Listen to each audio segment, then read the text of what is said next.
Hi everyone, welcome to another video. Leo Gabriel again with RevitalizeYourself.com. Last week we talked about 10 foods that we think are healthy but are actually unhealthy. This week we're going to do the exact opposite.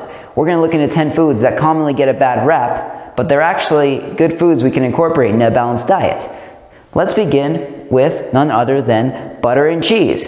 Back in the 80s and 90s, butter and saturated fat was cause for blame for heart disease. Now, despite the fact that heart disease is a relatively modern phenomenon, people pointed the blame to butter, cheese, and all these fats for causing heart disease. When in reality, these foods can be really packed in nutrients. They can be packed in vitamin K2, and yes, they can be a good source of fat, which can be used as a slow-burning fuel source for our bodies. On top of that, when we cook our vegetables in butter, when we eat a side of cheese with our whole grain toast, whatever it may be, we're also helping ourselves absorb the fat-soluble vitamins in those foods. We are much better at absorbing vitamins when we eat them with a healthier source of fat. Saturated fat has been around for a long time, yet it hasn't caused heart disease until recently. That's a little bit sketchy science. So these foods, while we should limit them because they do have a lot of calories, are certainly foods that we can incorporate in a balanced diet. What goes with butter and cheese also stays true with meats. Meats often get a bad rep, yes, for the saturated fat, but also where do most people get their source of meat from? Typically they go to a fast food restaurant, get a burger. They go to the deli. They're not getting fresh, organic, grass-fed meat. They're getting heavily processed meat that has a lot of fillers, a lot of additives, that isn't really even meat in some ways. It's got a lot of these additives that we really don't want in our body.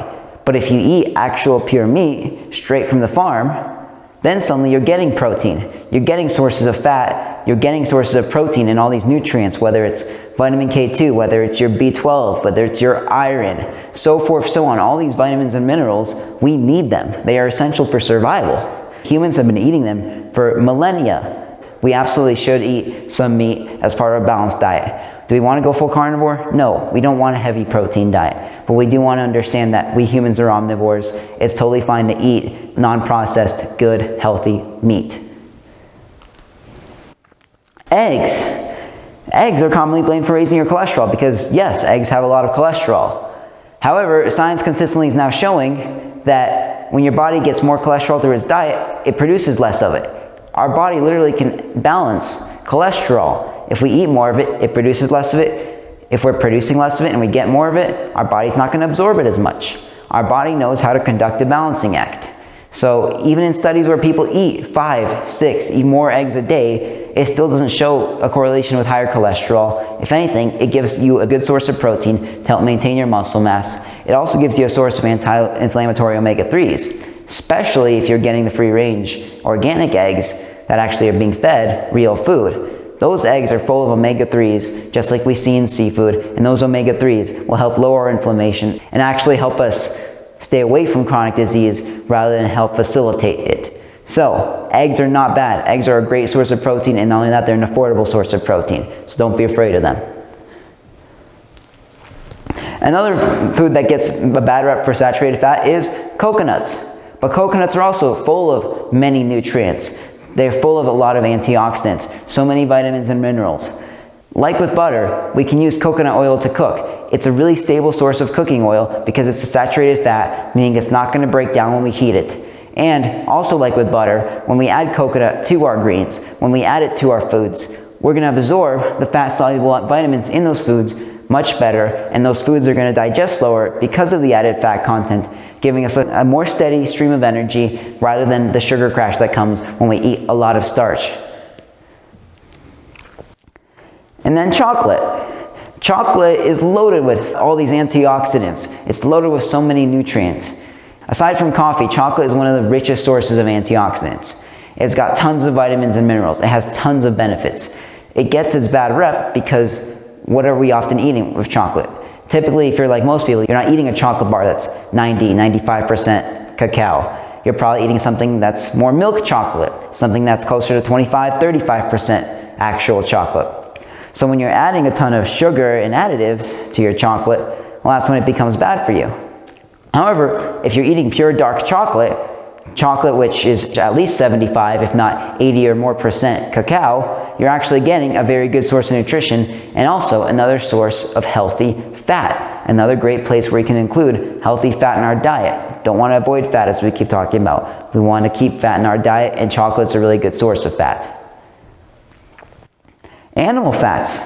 So a vitamin that we talk a lot about on this channel is vitamin K2. One of the causes of periodontal disease, of heart disease, and even some forms of cancer is because our modern diets lack these fat-soluble vitamins, particularly vitamin K2. And one of the best sources out there of vitamin K2 that you can get on almost any grocery store shelf would be duck fat or even beef tallow, especially if it's grass-fed. Those are the best sources of vitamin K2 we can get. And we're kind of going to this point over and over again. Like with coconuts and like with butter, we cook with some of this fat, we absorb fat-soluble vitamins.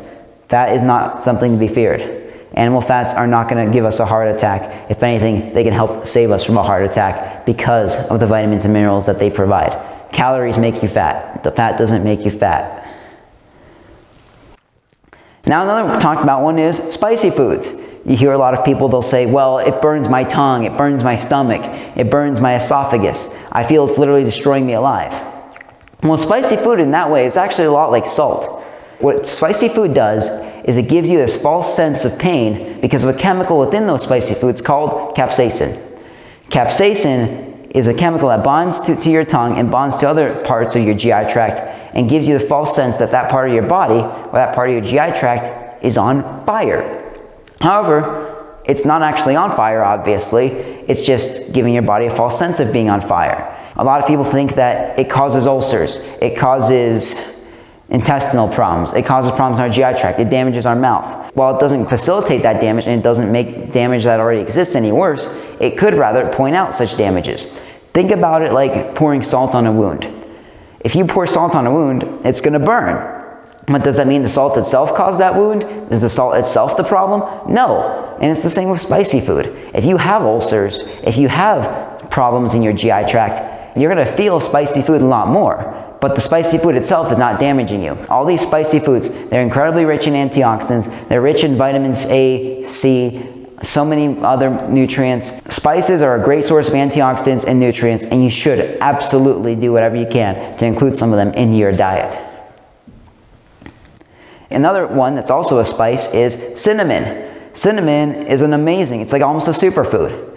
The cinnamon spice has countless antioxidants, countless nutrients. It's a great thing to incorporate in your diet. However, what do we usually eat cinnamon with? We usually eat it with cinnamon rolls. We usually bake with it. We usually bake all these desserts using cinnamon. While cinnamon itself is actually really good for you, what we usually put cinnamon in is not. So, correlation does not equal causation. Cinnamon is a superfood or super spice, whatever you want to call it. However, what we usually put cinnamon in is usually not. Usually those things are full of sugar. Usually those things are made of refined carbs that hurt us, not help us. Another talked about one is palm oil. So palm oil, similar to coconut oil, has been given a bad rep because of its high saturated fat content. However, from a health perspective, it doesn't do any more harm than coconut does, than butter does. It's a saturated fat, and our body is more than capable of metabolizing it. As long as you don't consume an excess amount of calories of that palm oil, it's not going to make you put on weight. It's not going to give you heart disease. It's just like any other oil. Not only that, it also can be a suitable oil for cooking because of its saturated fat content, because it's so stable. Now, some people have problems with palm oil based on the way it's sourced. But from a health perspective, it's totally safe. It's not bad for you. In moderate amounts, it won't do you any harm. If anything, it can just be another good oil that you can add to a balanced diet. And finally, let's talk about salt. You probably have never heard of more fear about a nutrient that is quite literally essential. Without salt, we would die. We absolutely need salt. We need sodium to survive. We need sodium to keep our organs functioning. We need sodium to help keep us from being dehydrated, believe it or not. Sodium literally helps our bodies control their water levels. If we don't have enough sodium, we're more likely to get dehydrated because we can't hold water the way we want to hold water, because our body cannot balance and conduct its normal chemical processes if it doesn't have adequate sodium. And on top of that, some salts, such as Himalaya salt, actually carry some trace amounts of other minerals that we might need in our body. So salt not only will give us sodium, but depending on your source of salt, it can also give us some other essential trace minerals. I hope you enjoyed this video, and if you like what you see, hit the subscribe button or visit our website at revitalizeyourself.com. We'll see you in the next video.